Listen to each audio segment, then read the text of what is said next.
Coba bayangkan, jika kamu melempar sebuah jeruk keluar angkasa dengan teknologi yang tepat, manusia masih bisa menemukannya. Namun, jika sebuah kapal selam raksasa yang panjangnya puluhan meter hilang di dalam lautan, kita mungkin tidak akan pernah menemukannya lagi. Ini bukan fiksi, ini adalah realitas ilmiah, dan untuk memahaminya, kita harus menyelam jauh lebih dalam dari yang pernah kita bayangkan.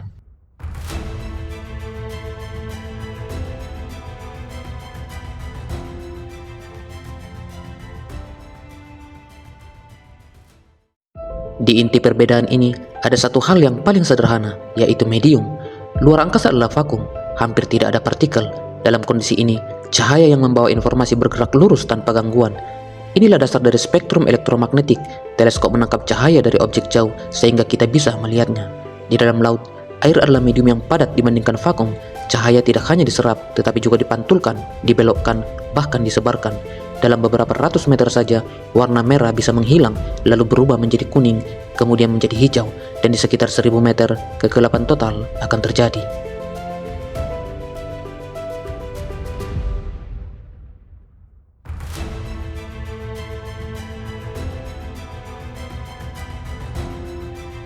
Laut bukan hanya gelap, tetapi juga mematikan secara fisika.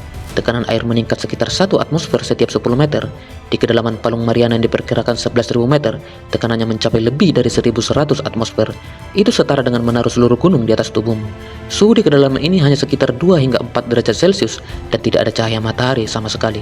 Ini adalah lingkungan di mana logam bisa retak, elektronik bisa gagal, dan manusia tidak bisa bertahan tanpa teknologi ekstrim.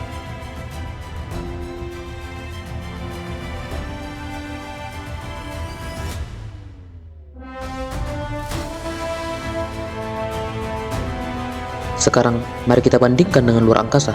Tidak ada tekanan air, tidak ada korosi air asin, dan yang paling penting, tidak ada hambatan pengamatan.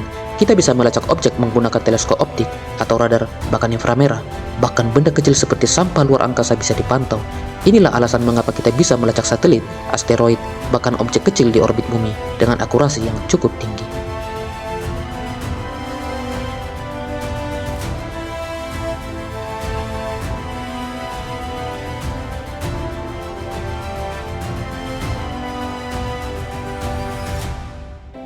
Karena cahaya tidak bekerja, manusia bergantung pada suara. Disinilah konsep sonar digunakan, tetapi suara di laut tidak sederhana. Kecepatan suara berubah bergantung suhu, salinitas, bahkan tekanan. Ini menciptakan fenomena seperti pembelokan gelombang atau refraction dan juga lapisan termoklin. Akibatnya, suara bisa melengkung, menciptakan area yang buta. Kapal selam bisa bersembunyi di lapisan ini dan menjadi hampir tidak terdeteksi. Cara kerja sonar sebenarnya cukup sederhana, tetapi sangat cerdas.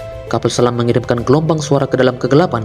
Gelombang itu bergerak cepat, menyusuri air, hingga akhirnya mengenai sebuah objek. Lalu, pantulan suara itu kembali.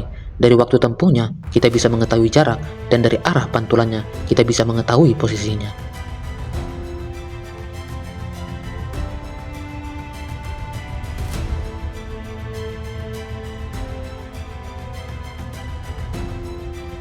Kapal selam modern bukan sekedar kendaraan. Ia adalah hasil dari puluhan tahun riset militer dan teknik, dirancang untuk meminimalkan suara, menyerap gelombang sonar, dan beroperasi tanpa terdeteksi. Teknologi seperti anechoic tailless menyerap gelombang suara, membuat pantulan sonar menjadi lemah. Propeller dirancang agar tidak menghasilkan kavitasi, salah satu sumber suara terbesar di dalam air. Jadi, kapal selam bukan hanya sulit ditemukan, ia memang dirancang untuk tidak ditemukan.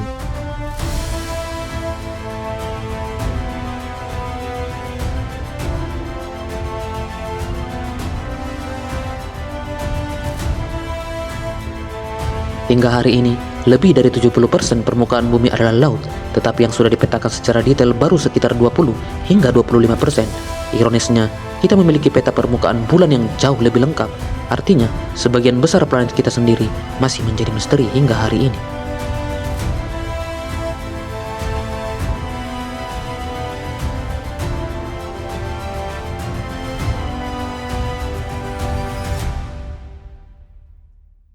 Jadi, tentu kita tahu, bukan karena luar angkasa itu mudah, tetapi karena laut adalah salah satu lingkungan paling kompleks dan tidak ramah di alam semesta. Dan mungkin, misteri terbesar umat manusia bukan berada pada bintang-bintang yang jauh di atas sana, melainkan berada tepat di bawah kaki kita.